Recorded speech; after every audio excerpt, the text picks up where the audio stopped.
The parent community event assignment is always one of my favorite assignments to grade because I always get such creative and engaging events that have been planned out by you, the students. I can't wait to grade your papers this semester and see what amazing events you all have come up with.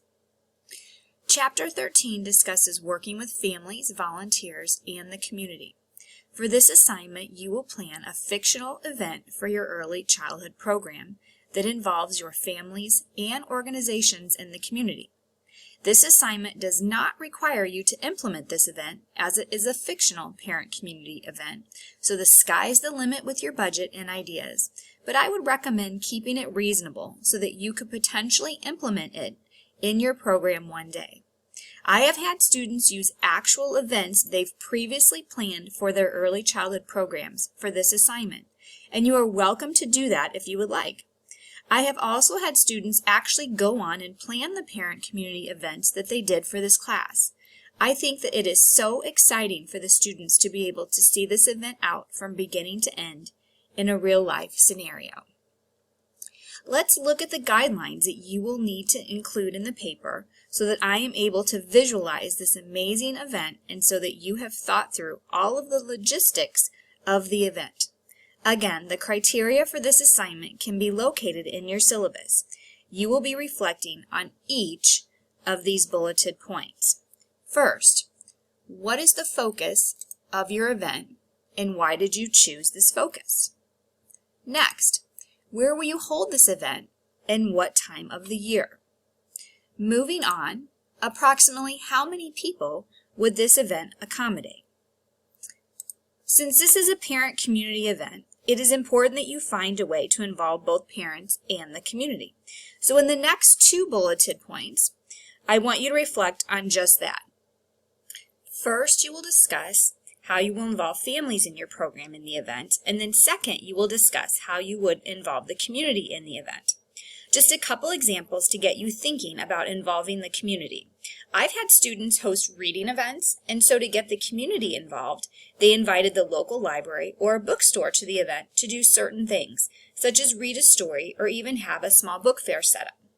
Another thing I've seen students do is to have an event to promote health and well-being and invite different businesses from the community that support this, such as a fitness center, maybe a children's gym, or a health food business.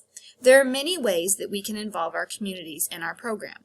The textbook will give you some ideas, and then you will need to think about your own communities and how you would be able to involve them in this event.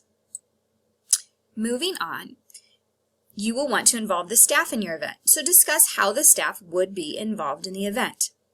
Next, reflect on how this event would benefit your program and all that are involved. This is going to reflect on how the children, families, and community would benefit from this event. Of course, you will need to think about the budget for this event, so you need to discuss the approximate cost for this event. Within this paragraph, break down the cost into categories so I can see how you determine the cost for this event. Finally, reflect on how you would advertise for the event, and then if you feel that you need to add any additional details that would help to communicate this event, you can absolutely do that. For those that are really thinking you would implement this event one day, the more details, the better. I would also recommend doing actual research about involving the community and the cost for the event if you do plan to implement this one day, so you have a realistic understanding of what this event would entail. As far as your written work, papers should be at least 2 pages, double-spaced using 12-point font. College-level writing is expected. Please pay attention to the formatting of your document, as well as spelling, grammar, and syntax. Always be sure to proofread work before submitting, and when saving your assignment, please be sure to include a clear file name so I can identify your assignment. You can find the rubric for this assignment in your syllabus as well. Should you have any further questions regarding this assignment, please don't hesitate to let me know. Again, I can't wait to see what events you all have planned. Good luck!